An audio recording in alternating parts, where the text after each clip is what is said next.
Gonna get started right now. We are recording right now. Ladies and gentlemen, thank you to season 2 of the High Table. And I have a very special guest here. I got to embarrass her. This is Nashville's big sister right here. Any party, get together, cookout, soiree, dice game, Uno game, spades game, you need a hug or a comforting word. This lady here, this beautiful lady right here, who looks amazing in red, and amazing red lipstick and hair flowing, and she gets VIP access to all the hype Nashville dinners and things. This is the comparable, beautiful, talented Jarretta Utley. You get a hand clap for that. You get a hand clap. Yes, it's my job to embarrass her today. And I got her here because, for one, she is a good person. We're going to swing it a little bit. Come on, make sure I get your face. Just move to your left. Hey, Okay. I want to make sure that you see her, and we want to give her flowers because she has a story, and she came here to show some transparency, be honest. And one thing we know about being an adult is once you are transparent, no one can hold anything against you. You're no longer ashamed of what you've been through, and she's been through a lot. And I want to have her on because a lot of people look up to her. They trust her vision, especially the class of '88 at White Creek. They don't mind. Hey, let's do this, and she's going to figure it out, along with raising a college student who's doing well at Belmont, correct? Lipscomb. Lipscomb. Okay, forget, yeah. That's okay. Yeah. Okay. I got kicked out of Lipscomb. Anyway, that's a whole nother story. Okay. Got to pass some tests. It was rough. Yeah, it was rough. It's rough over there. And so, this is Jarretta Utley. I'm going to let her introduce herself. Go on, love on yourself for a second. Hello, everyone. Again, my name is Jarretta Utley. I'm just so honored and thankful to be here. I appreciate the invitation. Yes, I am a graduate of White Creek High School class of 1988. And I also have, I graduated from Tennessee State University. Yay. Tennessee Tigers. I'm so proud of that. I currently work as a licensed consultant with Department of Human Services. I also am an event planner, vice versa event planning. So, and I am, may I say, very good at what I do. She's very good. Yes, and I also am an advocate for women's heart health. So, and I'm a survivor. I live with cardiovascular disease for it'll be 20 years this August. My celebrating life for 20 years after my heart event. So I'm just pleased and thankful, and I'm grateful for every day. And I have a daughter, Jillian. She is, like you said, in college. She's a junior now in college. So that's me. Wow. Hey, listen, we can go now because that was a mouthful, but let's get into it. Okay. I know you're busy, and all these people, these celebrities want to hang out with you later on and stuff. And oh my goodness. Yes. If we can get her to be on time, she got a time issue. I don't know what he's talking about. I'm just saying, she's trying to disrespect downtown Nashville. You can't go nowhere in downtown Nashville 30 minutes before the event. The reception is at 6. I was gonna leave my house by 30, be there by 6:15. Negative. She had to leave at 3:30. But anyway, I'm putting on my dress at 2:30. At 3:30, evidently. So let's talk about. See, I'm not gonna be silly with you, okay? Yes, you can. That's who we are. We're friends for a long time. Yes, was it Brick Church? Yes. Brick Church. Wow. What part were you in? No, Brick Church is just elementary. The part, Kings Lane. Kings Lane. I was in part 2 and part 4 at Kings Lane. Wow. Mm-hmm. Remember those days of just being free, being outside, playing with friends. Absolutely. All day long. And I grew up in Parkwood. Parkwood. Did that in there. Okay. Yes. And we literally would be able to be outside sun up to sundown. Yes. Wow. And laying in the streets. Right. Laying in the street, playing in mud, making mud pies, climbing tree. We had a tree house. My dad had made us a tree house. Wow. All the neighbors would come over. We had talent shows in our backyard in the 70s. And it's all on videotape. 77, 76, 76, 7, 78, we had talent shows in our backyard. Wow. Neighbors would come over. We had the parents would come. We had the refreshments. This is in the 70s. We had talent shows. Absolutely. What do you think is the difference from that culture or family to right now? What's the difference? What has broken up that extension between the two? Because I was just speaking with a friend about an hour ago, actually, and she was saying how we would stay out all day, right? Mm-hmm. You could come in the house one time because your parents are going to let you come and go. You're not going to come in the house and out, make a decision, in or out. What do you think caused that disruption between that togetherness from in the 70s to right now? Well, what most people's answer would be social media, our mobile phones, family dysfunction, just general life itself. Times have changed. Things are more expensive. Families have to work. Parents have to work out the house more. Right.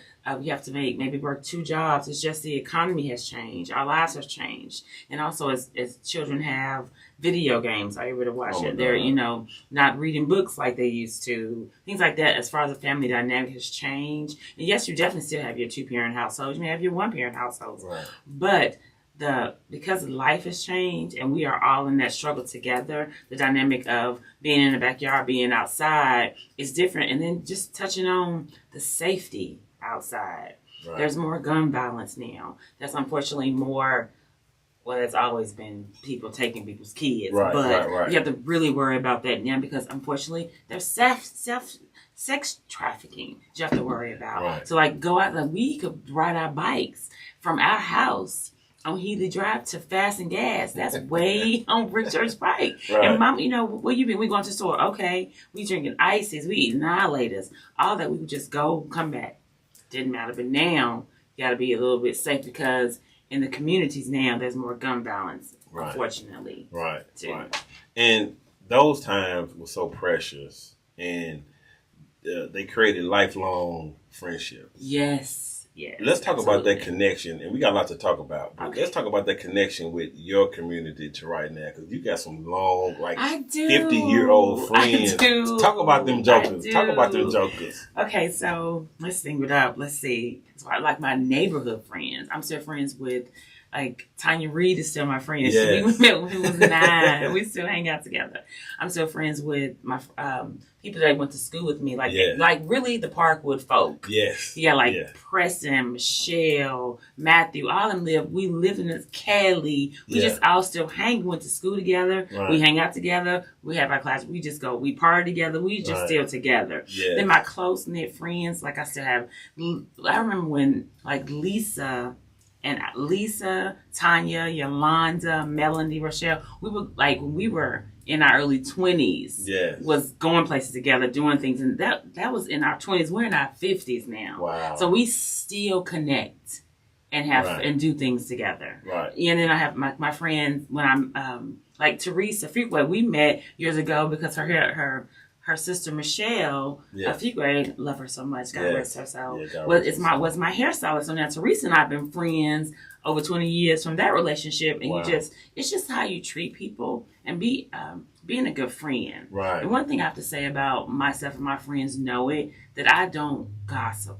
And I've done that since high school. Right. If you tell me, that's where it's going to stay. Right. Because my philosophy is if it wasn't told to you by that person and I say it, then that means I'm gossiping. And I've just never been that type of person. Right. And I think that's the great thing about you is with the amount of people that know you, they got to trust you. Yeah. We talked about our memories and our connectivity in high school. Those moments were precious. Those from 88 to 84. Now, I could include you in Park, but we didn't know. Yes. It was kind of wild and stuff. We was, But once you get to high school and kind of venturing towards young adulthood, those relationships mean so much more. Yeah. So why do people gravitate, you think, to you? You've always been their go-to person. So honestly, let me tell you. So in high school, I really was not that person in high school. You was quiet? I was not quiet. Okay. I was outgoing. I was bubbly. I was who I am now. I was excited to see people. And I later learned that because my personality of happy, bubbly, I was sometimes seeing that it was fake. But I didn't know that because one of my friends told me. She said, I was told that. I was like, no, I'm just being me, and I'm still that person today. Right. But in high school, I was outgoing and exciting and bubbly, but I wasn't like the popular go-to person. Right. It didn't really happen until we graduated from high school and years went on that I decided, okay, you know what? While I was in my 20s, I was planning events just for people, just my family, other people. Didn't think about how good I was at it. Right. Let me tell you when I go to the beauty shop, I would always talk to Teresa Campbell about what I'm about to do, who I'm doing this for, what I'm doing this for. And she was like, Jarretta, why don't you just start a business that sounds like her. That sounds and like get paid for it? I was like, oh, you're right. So, and I think that was on like 2021 probably. Right. So I was like, here we go. By His Grace event planning. Let's start it. So it just from there, just took off of people knowing how good I am, and I'm trustworthy, as you just said. Right. If I say I'm gonna do it, it's gonna get done. Right. Because I just do not feel when you get a bad name, it stays. That's the end of it. It stays. Nobody's gonna trust you to do anything for them anymore. Right, and you become a brand. We all have a brand. Yeah. Okay, but you become a brand that you can trust. So I hear things that you don't hear about how people feel about you, and your name is up there. It's entrusted, and it's hard to do. Thank you. Especially with black folk. Black folk don't trust nobody. They don't like no, nothing. We don't. They want the hookup. They want more food for what you're gonna pay. Yeah. They want everything.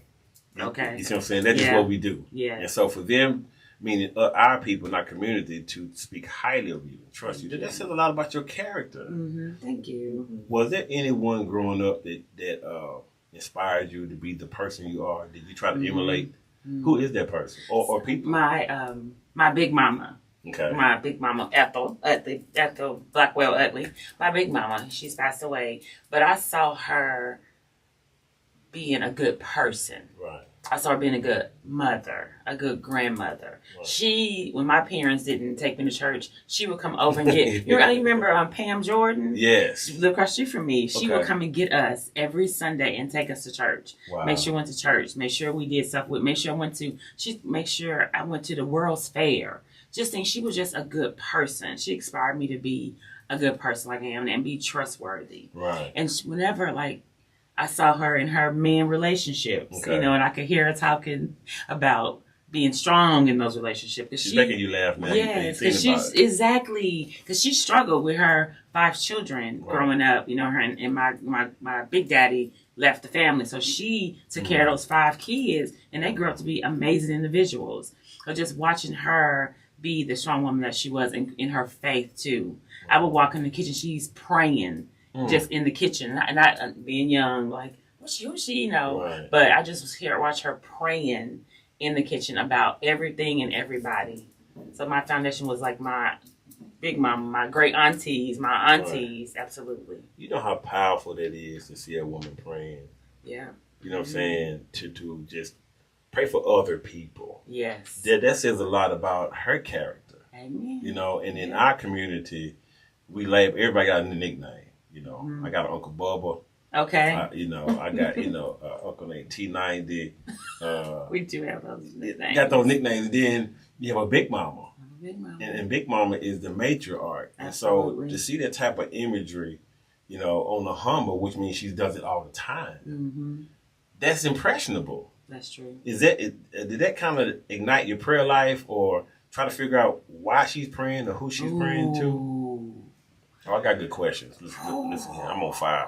You are on fire, sir. Yeah, Jay-Z ain't the only one with bars. I got bars, too. You do. What inspired you by seeing her praying? I honestly have to say that I guess from definitely going to church. Yes. Being in a church all my life. I learned I'm going to say, let's just go to my 20s. Right. Young, in college, boyfriend, think stuff, everything working. Right. Had my own car. A couple dollars in your pocket. Come on. Yeah. Okay. Yeah, got the big head. That's what I was about to say. Absolutely. We still go to church sometimes. Oh, come on. Sometimes. But as far as the prayer, I learned that I knew from just being in church and praying on the Bible study, I needed to just pray for things I needed. The Lord will work it out. Right. So when I remember in my late 20s, I started praying. I mean, I was probably in my 30. I started praying for wisdom because I needed wisdom. And it took the time for praying and living a life that I finally got wisdom. Not to make the same mistakes again. Right. To be more kind, more better with my money. Right. Not to make the mistakes as like with men and relationships. Right. So just learning and praying for wisdom was like I kind of surrounded in my prayers. Right. And I thankfully now I can say, and I'm in my 50s now, right. the wisdom has definitely set in. That's awesome. You know, women typically are smarter than men. Early on, you guys mature way faster than us. Factual. Yes, it's in the Bible. way faster than we than us. But to pray that prayer for understanding and wisdom says a lot about your surroundings and your influences. Mm-hmm. You know what I mean? You're going to make mistakes, okay? But you learn from those mistakes, and then you kind of weed yourself from those mistakes, and life just keeps coming at you. That's true. So because of that, you're saying that your prayer life improved, or you had more direct prayers, more definitive prayers instead of praying over the landscape. You was more decisive. More decisive. In your prayers. Absolutely. Wow. More decisive for wisdom, for a husband, right. For health. This is before my for wisdom, for health, and financial. Right. To have better knowledge of how my finances would be. Because I, getting credit cards, saying, I paid back, just in the financial realm. Right. When I was younger, I'm like, I got my prayer life helps for definitely again going back to that wisdom. Right. Definitive, like pray for wisdom, pray for better finances, pray to stay healthy, pray for my mom, my dad, pray for my family, pray for whatever's going on, all those things. So absolutely, that prayer life is very helpful. And then as I remember, you fall out. Not always when you're getting older. Now I'm at probably like 30s. Not always at church because I didn't have to go. Right. I'm an adult, got my own place. I don't have to go. Right. But you still wean on back in there because you know that you need that foundation. That's right. So yeah, exactly right. And so now we graduate from high school. How was it making new friends at TSU? You've been around the same people. Oh, wow. Oh, my goodness. Yeah, the same people. That's so true. The same core friends since, 8 years old? Yeah. Now you go to a school, and it's all kind of people. Yeah, that's all over the country. How was that transition from trying to make new friends and not letting your old friends feel like, you're breaking up with us? Oh, yeah, that's true. So my first 2 years of college, I was at Fisk University. Okay. And I was on campus with Sonia Wilson. She was my roommate. Yeah. And I was still working because I was working full time. I had a car, so I was trying to pay my car note working. So I wasn't able to be as social as she was, because she was able to be. She was a Kappa sweetheart, and everybody would just come to our room. So sometimes I want to just be quiet and just do my work, but we were always the social room to come to. Right. So being on campus, I'll say those 2 years, it was not a difficult process for me to make friends because I was always outgoing, but I noticed the difference in these are all new personalities, and I'm kind of like they don't know me. I gotta enter myself in, and I'm not used to having to do that. So I was always kind of like the out to their in. Okay. And then working also, because I wasn't always on campus, I had to also work. Right. So that made a difference too. And that's good memories for you to ask me about. I'm glad you did, because I noticed that I was kind of like on the outs more at Fisk. Right. Because I had to work, because I was paying my own car note, saving, paying some, tuition, something like that. But was I paying any tuition? No, I wasn't. Right. I was working. Oh, let me tell you, I was working in the dean's office. Okay. My work study. Okay. So I had the inside scoop on a lot of trouble. You had the tea. Yes. Back then, the tea. So, but I couldn't share the tea. Of course not. Trustworthy. So, anyway, just kind of like, it was the transition I could really answer your question was, I did find it difficult Okay. to be on the inside of the friendships Okay. because I wasn't. Yes, I was on campus. Yes, I was involved in campus things, Mm-hmm. but I also had the mindset of I got to get good grades. I have to stay at this school. Got it. You know, it's expensive and I'm working, but I'm gonna do my best to still be social. Right. So then, after my second year, my 2 years there, I transferred to Tennessee State, and I stayed off campus. Had my own apartment at this point, working full time, and again, was on the outs because I wasn't on campus a lot. Didn't know how to do a lot of campus activities. Okay. Went to some football games, not as much as we in there now. Yeah. But as I was an adult taking care of an apartment, having my own bills, having my own car, that made a difference as far as I was grown. In my 20, 21, 22. I got a question. Do you think that was too much too soon? Do you think that, being an adult too soon kind of got in the way of your social life? I know it did, but But what caused you to want to take on those type of responsibilities at 18, 19, and 20? And I'm not sure if you had to, but to me, on the outside looking in, it seems that's a lot for a young person. That. Yeah, that's true. We had the job. Worked at Kroger, Dickinson Road. Shout out to Kroger. Yeah, shout out to it. R.I.P. Kroger, Dickinson Road. Road. That building ain't been the same. I ride by it every day. Like, man, where the Kroger's at? I want to say this and then move on. Yes. It was necessary. Okay. For me, it was necessary for me to have a car, to work during those college years. Right. It just was necessary. That a lot of times we tend to, get our kids out of the house at 18, and I'm not sure they're prepared for that. It's one.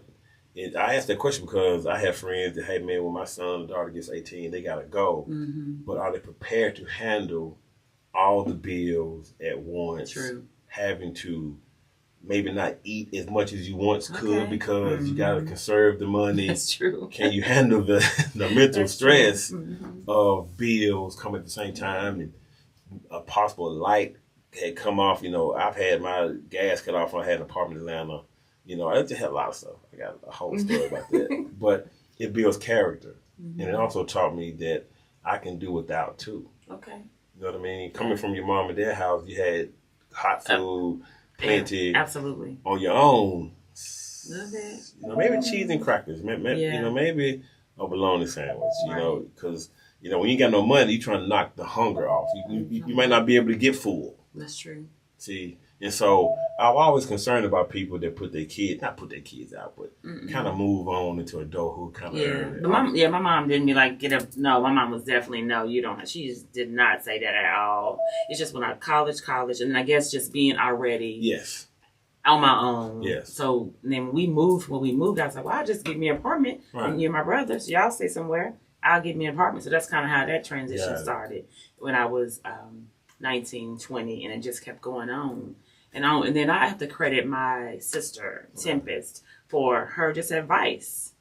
She has always been the up here to my right here as far as like common sense, knowledge, knowing. How much older is she? She is, let me see. Don't say her age. I'm not. Okay. Yeah. I'm not. So I am. Well, it's just 3. 3. Okay. I know how old you are. Yeah, just 3. Yeah, just 3. Okay, yeah, just 3 years. Okay. But yeah, that's right, just 3. Because I was 3 when she was 3 when I was born. So yeah, so she was always helpful with advice. Got it. On as far as like money or where to live, or how to take care of yourself. So I really, she was definitely a good advice giver. Right. And still is to this day. Right. Whether you wanted it or not. Exactly. Okay? But the good part about it is you wasn't hard-headed. You listened. Absolutely, I did. My brother was 9 years older than me, and I didn't really listen to his advice, and I wish I would have. Yeah. You know what I mean? We live in a space. When I talk to kids and stuff, I talk to a lot of kids. I tell them that, hey, give an adult an opportunity because they're not going to lie to you. Listen to your mom and dad. That's a good one. Those are the only people that are going to tell you the absolute truth every time. They have no reason to lie to you. If that iron is hot, I can recall my mother doing this. The iron is hot. Don't touch the iron. What do? I touch the iron. It's fire red hot. Hard-headed. Hard-headed. You know what I'm saying? Absolutely. And so I had to learn the hard way. So now you're at TSU, you lead FISC, you're at TSU. Here we go. You're matriculating your way through college. And what do you do after college? Did you have your life in order, or are you just trying to figure it out? I was, I guess, really, you could just honestly say, just trying to figure it out. Okay. Because I graduated, because I was graduated from high school, was just working jobs, not my career job, just working. Right. Taking care of myself. Did I have it figured out? No, I did not have life figured out. Okay. So we had jobs, when at the hospital work. I'm just trying to go back, think, just working, just making sure I'm okay, because I didn't have Jillian until I was, my later 30s, so I did not have it figured out, but I knew that I wanted to be able to have a job and make money, have some kind of career, because all this money we paid on our degrees, yes, we need to use it in some way. So did not have it all figured out. Just took life as it was given to me and pressed forward on it all. Right. One thing about life is we know life will show you and teach you. Life really kicked my butt when I lived in Atlanta. Okay. I had some really, really tough, dark times. Dark. And I've just been able to speak about it the last 5 or 6 years because I just decided I'm not afraid of what I've been through. You know what I'm saying? I lived in my car for months. Wow. Money was tight, divorce. She and I was beefing heavy. We let the devil all in that situation, man. It was bad. And then finally I just kind of worked my way out of it, but it took some time. Have you ever been in that dark space where you're just trying to get to the next day? Just dark. You kept it to yourself before you become transparent, the person you are now. But did you ever have a space in your life where it was just a tough time? Think about it. Just really, really tough.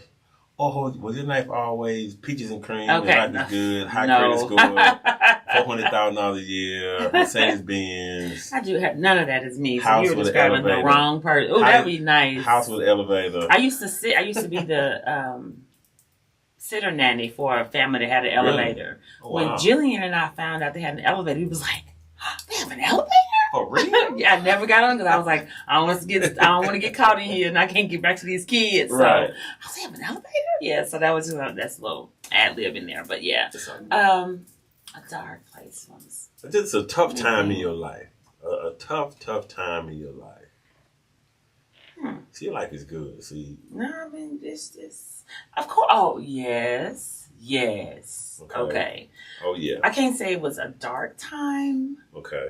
But it was a financially rough time. That's dark enough. It was when I got pregnant with Jillian and I was working and then they changed my schedule and I couldn't, it was just, I was unwell a lot and, so I had to stop working. So I didn't have the money. So we had a money thing. Right. But I was still going to school. Okay. So I still had money from school to pay my bills and pay rent. But then as the time it got short. Right. And we were like, oh, something's got to change. Yeah. And that was a tough time. And it was mainly just when she was newly born. Wow. Well, really? Yeah, just newly born, old a few months. And then everything went well because we moved and everything kind of settled down. Right. But yeah, it was just that one time. It was a little tough from right after when I wasn't working for at least 10 months when she was born. That was kind of where we were. And it was a little tight time. And thankfully my mom had come to live with me, was helping, take care of Jillian. So that was helpful. Those tough times build character. Ooh, absolutely. You learn a lot about yourself. Yes.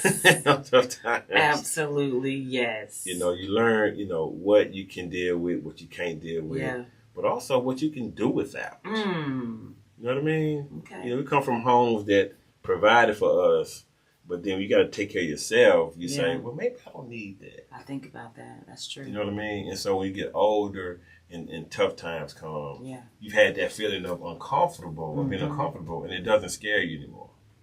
Yeah. You know, my son is 23, Okay. plenty of food in the refrigerator, living good, got abs, you know what I'm saying, stay up all night. Mm-hmm. I'm just waiting for life to smack him in the Okay. ass and kind of see how he responds. Yes, because you taught him the tools Gotta to have push tools. through. Absolutely. That's what it is, the tools to be able to push through and get through it all. Right. And the lessons constantly help you put tools in the toolbox. Because you're going to need tools in the toolbox. You know what I mean? Yes. You know, when stuff get tighter in my house, you know, and I look at my refrigerator, what I do now, I eat everything in my refrigerator before I buy anything else. Okay. It's just me. Mm-hmm. So I spend $125 at the grocery store. Okay. I don't buy another piece of food until it's gone. Till it's gone. Yeah. It has to be gone. Mm. So that it just makes me appreciate what I have.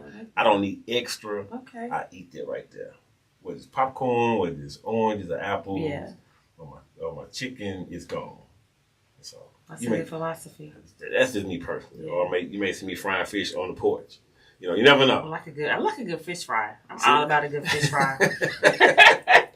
All about a good fish fry. So let's talk about you know, you're an adult now. Let's talk about some of the challenges you've had. Okay. And so, you know, I want you to talk about your health situation and how did that lead up to that? And just kind of walk us through. Okay. You know, did you know it was coming? Did you have any idea? Was it feeling well? Okay. Or just talk about that. I don't give you time to cook, young lady. Do your thing. Absolutely. So, since my 20s, I have had high blood pressure, and since my 20s, I've always struggled with my weight. So, high blood pressure, my weight, unfortunately, hand in hand. So, when my weight is down, my blood pressure is at a better, lower rate. But from when I was in college, is kind of when it started. I just was not eating healthy like I should have. From college, living on my own, I was eating, you know, it's just like French fries and cherry Coke, stopping at the Steak and Shake. That's what, you know, I'm eating. I would eat at home, but it would be like fatty foods, cheesy foods, just unsaturated fats, basically. And I was not eating healthy, and I knew that. So it was at certain points in my 20s, early 30s. I was, you know, we losing weight, we walking every day, you know, everything's doing good. I'm getting my weight down, back up, weight down, back up. But still not eating the healthiest that I should, but better. So of course I wasn't expecting, but I knew I had high blood pressure. Wasn't thinking about anything else. I never had any heart issues. I never had shortness of breath, never had to go to the hospital about it. Even when I was pregnant with Jillian, I had high blood pressure, so I had to get every month or so, have to get ultrasound. That was like the only thing. They were like, no heart issues, no preeclampsia, nothing like that. So, no, I did not know or expect that I may be living with cardiovascular disease now. So, as time went on, and I had Jillian, in my late 30s. You know, I was well. I told you about the struggle, because of the struggle. That's stressful itself, you know, financial. And Jillian was 18 months old when I had my heart event. And my mom was at home with us that evening. And that evening, was August 16th. I was sweating. That's my sign was I was sweating. Because women present differently than men when it comes to heart attacks. So I was just sweating, not thinking about it. So my heart... Was it a regular sweat or a different kind of sweat? Oh, let's think about that. I could say good thinking about it. It wasn't more sweaty. Yes, okay, it was. Because I got a story. But It was. It's okay. It was. I was, sweaty. But I was in a house that had air on. Right. But I'm just thinking it's hot and I'm moving around with her. Right. I'm just hot, sweaty. Right. But to think about it back, David, it was kind of extra sweaty. Different, right? Yeah, it was different from what I'm usually used to. Right. So, I had a heart issue when I had my hip replacement, and a blood clot had formed. Oh, my Lord. And so scary. Yes. And so I'm in the bathroom.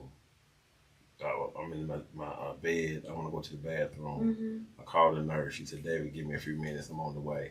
I said, I'm tired of urinating in the urinal, right? Mm-hmm. The little bucket. I want to go to the bathroom. Yeah. A moment of normality.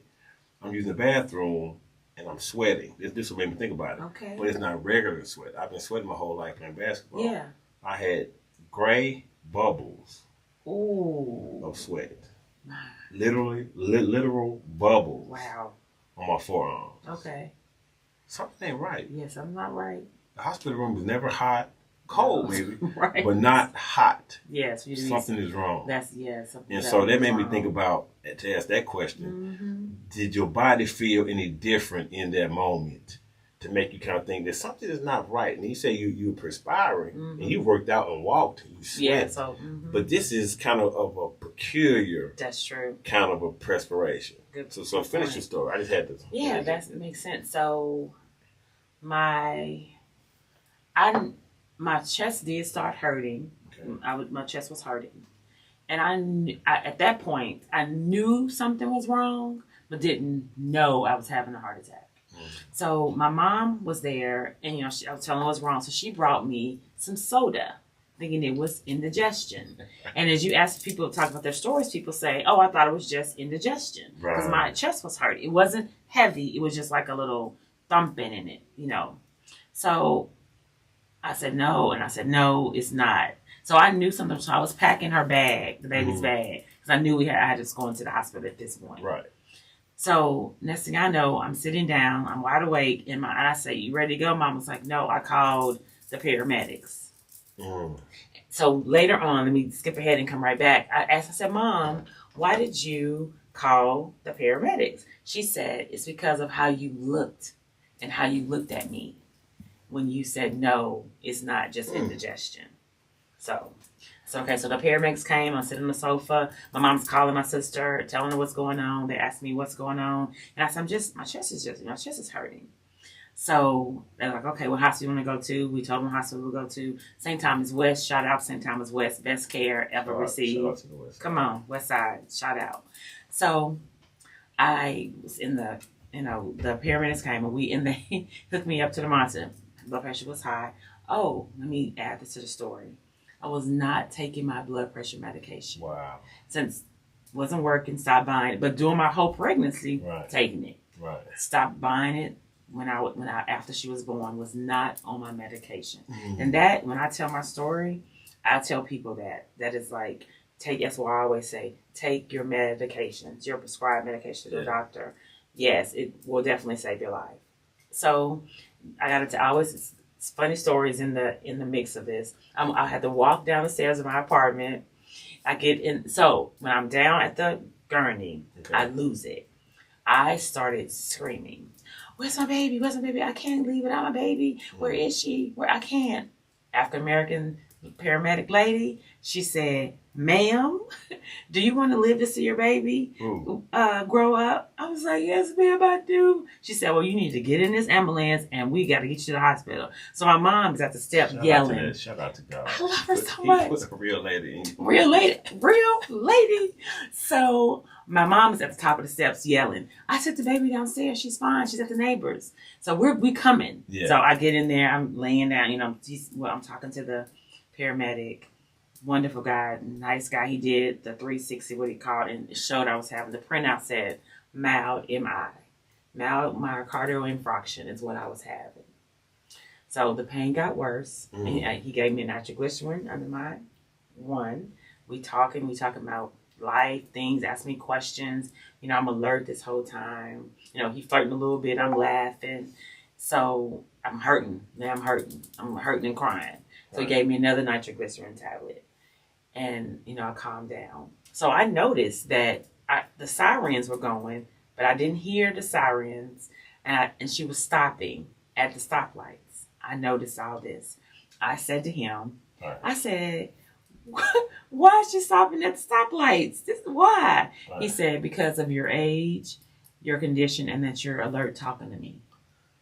Oh. I said, "Okay." Having a heart attack, though. Got it. Get me there. So anyway, so I get there. And when I get to the hospital, it's Wednesday night. Okay. My family has somehow made it from Bible study to the hospital. Tempest, my other mom, my dad, my siblings, they there. Just looking. I get off, they take me in, and I'm telling you, when I say just all hell broke loose, was they took care of me at that hospital. Right. 20 people in the room. What happened? What are you doing? So the question that I was asked by the doctor, what were you doing at the time? I said, reading a story to my daughter. Have you done any drug? Were you on any cocaine, any drugs usage tonight? Right. No, just was with my daughter. Right. Well, ma'am, we're going to take you to a calf, see what's going on. Okay, sign these papers. So, another funny story. I had to use the bathroom really bad. Too many people in there. You got the paramedics over here. You got the nurses, the doctors, everybody just messing with me. I had to go. And I told the nurse, I didn't use the bathroom. Can I get up and go? No, ma'am, you cannot get up, Right. And I said, I have to go. You can use the bedpan. I said, okay, I will. But the room has to be clear. I can't go in front of all these people. And I'm for real. This is me because I've calmed down now. Right. I got the medication in me. I'm relaxed. I'm not hurting as bad. I'm in my right mind. I need to use the bathroom. And she said, ma'am, if you don't use it in the pan, I'm going to cut your pants off and make you go. We're going to hold you down, take your pants off, and make you go to the bathroom. Because I learned this. Having to use the bathroom increases your blood pressure. And mine was so elevated. They couldn't take the risk. Wow. I learned that. Yes. Wow. So she said, I'll make a deal with you. If I clear the room, except for the people that got to be in here, will you go? Calmly. Yes, ma'am, I will. Did what I had to do. That was the end of that story. So my mom and Jillian come in. Jillian wanted no parts of me. She was like, see your mama? Jillian was like, no, thank you. Right. Crying, trying to get away from me. They took me to the lab, and I remember I had to get an angiogram. Angiogram, you go in, they stick the catheter up through your groin area and clean out your heart. They cleaned out I had a 100% blocked coronary artery. Wow. So during that time, I remember I was on the table, waiting to get cleaned in that area. And I remember I'm in a dance ministry at church, and I was just singing. They give you the little happy juice while you're waiting. Yeah. So right. I'm just in there singing. I'm singing the song we dancing to that Sunday. I'm just having a good little praise session. And the man comes, he says, ma'am, you got to calm down. You got to go to sleep. We can't give you any more medicine. Your heart can't take it. You've got to calm down and rest. And just sit here so we can do what we have to do calmly. So in the meantime, my doctor hears of this. Okay. He goes and asks my family, has she been doing any drugs? We can't calm her down. She won't go to sleep, and we can't give her any more medicine to relax her. Can you give me a little information about her? Tempest, do not play. She was like, this is what they told me after all this was over. That she was like, no, she doesn't do any drugs. Is this your, why are you asking us that question? She, help her. She don't play about you. She don't. So he goes back in. I fall asleep, I guess. I'm finally fall asleep. Whatever happens, I come back, I'm out in the room. Right. And, and then I was in intensive care for some days. Let's make it funny again. Okay. 100. You know how our culture don't follow rules in hospitals. At all. Intensive care. At We all. 2 visitors, please, ma'am. We 7 deep right here. They the ugliest. What are you talking about? We 7 deep in the intensive care. Yeah. Yeah, everybody right here. Everybody, but not my mom or the baby. She never came in. Mama would always pass her off as somebody else before. So. Question: how old were you? Oh yes, I was only. It happened August 16th, 2006. I was 35 years old. I hadn't had I was 35 years old when this happened. Mm-hmm. So did they tell you what caused it, or just? Yes, basically not being on my blood pressure medication, and I didn't know this, and I didn't know that I have arteriosclerosis, which means my body makes more plaque than it should in my arteries. Okay. So, and then the unhealthy eating too, because I had a blocked coronary artery from just plaque. Right. So so the unhealthy eating, which is you eating, people don't realize that trans fats, triglycerides, that really means something in your body, because that's the fats in your blood. Okay. So you want to keep those not sticky. Okay. That's when you got sticky blood. So causes me of course, my weight, not taking my blood pressure medication, and hydrocephalus sclerosis didn't know, and that build up from the years of just not eating healthy. Wow. So, yeah, that's kind of the short of the long story of it. And so now, of course, the life has totally changed after that. Well, let's talk about like in the moment, Mm-hmm. you're going through this, and then you leave the hospital. Yeah. What was your feeling about what just happened? Did you break down? Were you struggling? Let's stay right there for me. Okay. Went home, stayed off work for, a period of time. Right. I didn't go. Your worry is, will it happen again? And now I'm like, Jillian. So this is your, transparency. Right. I'm preparing, telling, Tempest, anything, you have Jillian. Right. This is what I have, just that that was what my mentality was for a little while. Right. Just the concern of it happening again. Right. So it was you very emotional. I guess mine was more just fear of the unknown. Right. And then on your medication at your home, you got to go home and get these all different medications for the year afterwards. Right. Still taking care of Jillian though. So you're still a mom, still a mama. Still had help from my sisters came over, like Amber, Tempest, my mom. They all helping with Jillian because I had to heal. Right. But I guess my main thing would be just the fear of the unknown of it. Is it going to happen again? And what have I got to do to change so this won't happen again? Right. That's kind of where I was. I can only imagine when I came home from the hospital, I was nervous because my body had never failed me like that. And I didn't know anything about blood clots. And what I had was some long words that gave the impression of a heart attack. Wow. My body was fighting the blood clot. So it gave off the characteristics of a heart attack. Ooh. And scared me to death. Absolutely. The doctor told me after the fact and told me my brother, my frat brother, Tyrone Miller, that he's done 3,500 hip replacements. Yeah. And had 3 people pass away. And I was supposed to go home the day before. So what did we do? If your mother gave you a soda, I would have laid down. When you don't feel good, you go lay down. Exactly. And he said you would have died in your sleep. In the name. I would have died in my sleep. And those type of sobering things, it just caused a change in my behavior. Yes. It caused a change in how I treat people. Okay. As delicate as I can to treat people a certain way and be more transparent, It just wasn't my time to pass away. You know what I mean? Amen. And so to hear your story, I like to talk when people have these type of experiences, how did it affect you mentally after? What changes did you make after the fact so you're not as worried? Yeah. Ooh. I'm not as worried. What changes? Your diet? Absolutely. Because when I advocate, I always say more baked, not fried. Because we're eating. We're eating. Come on now.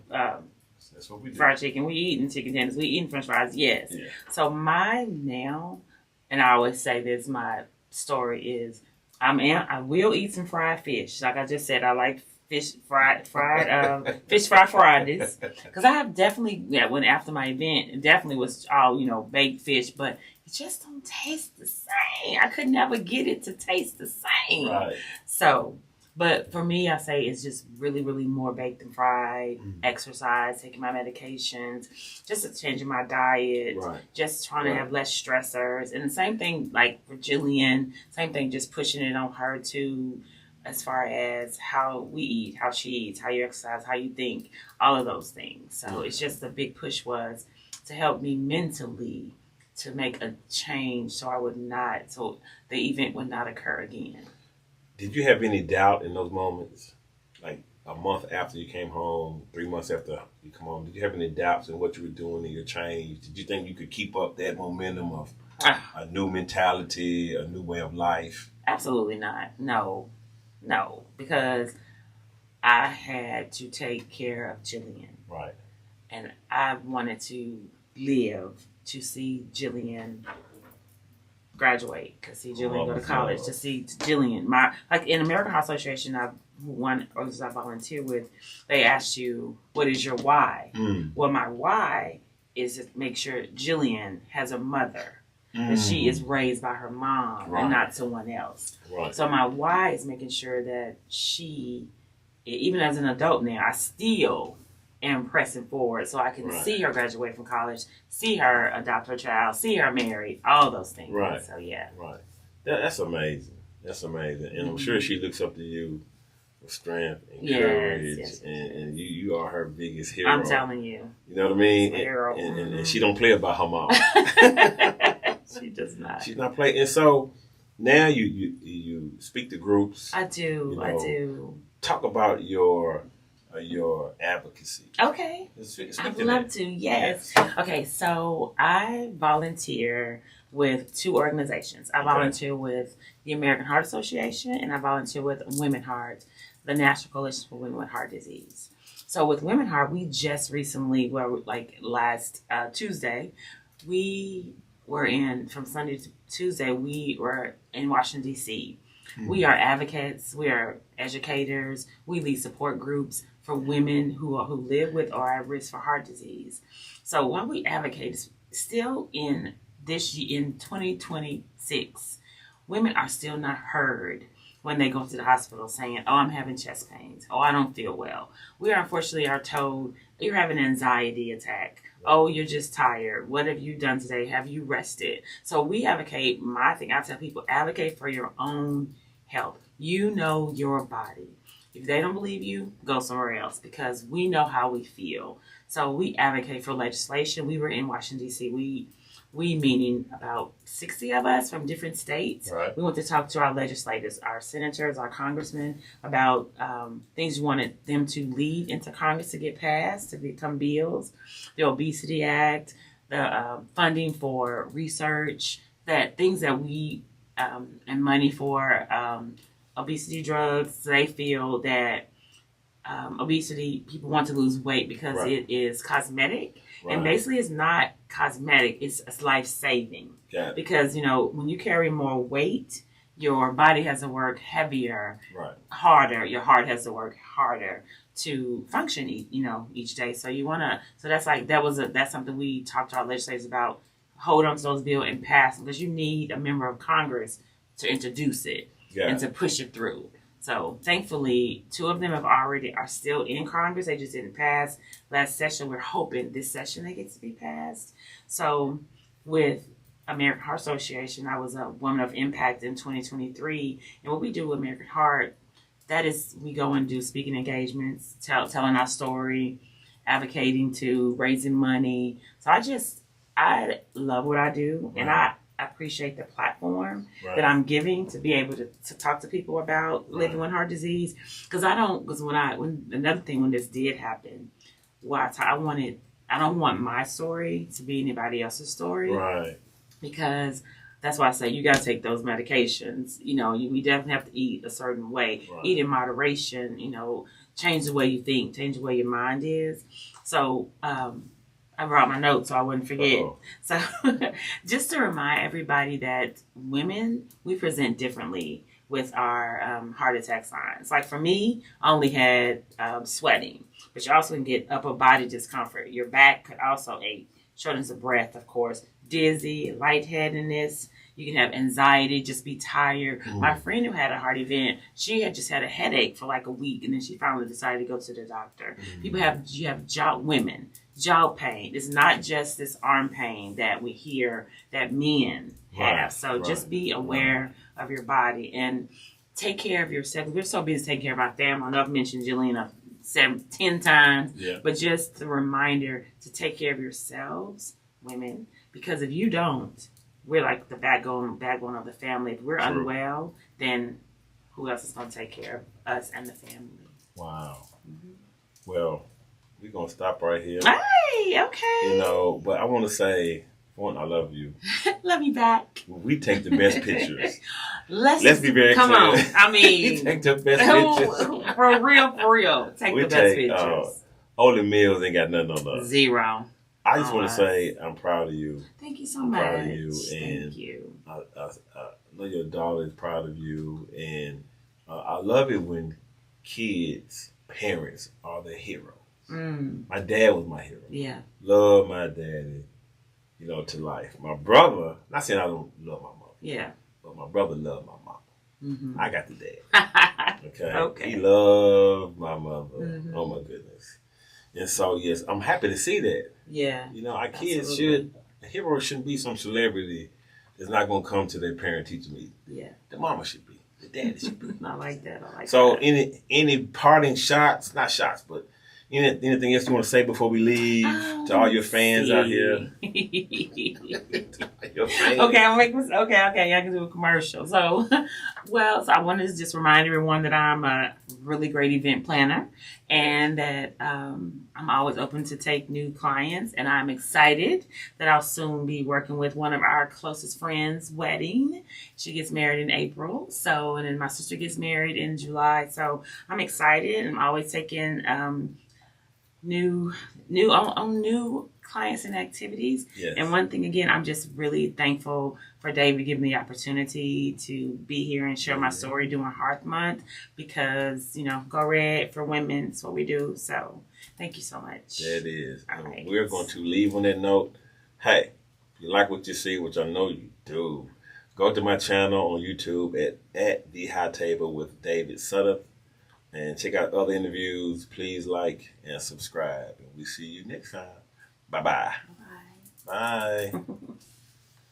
We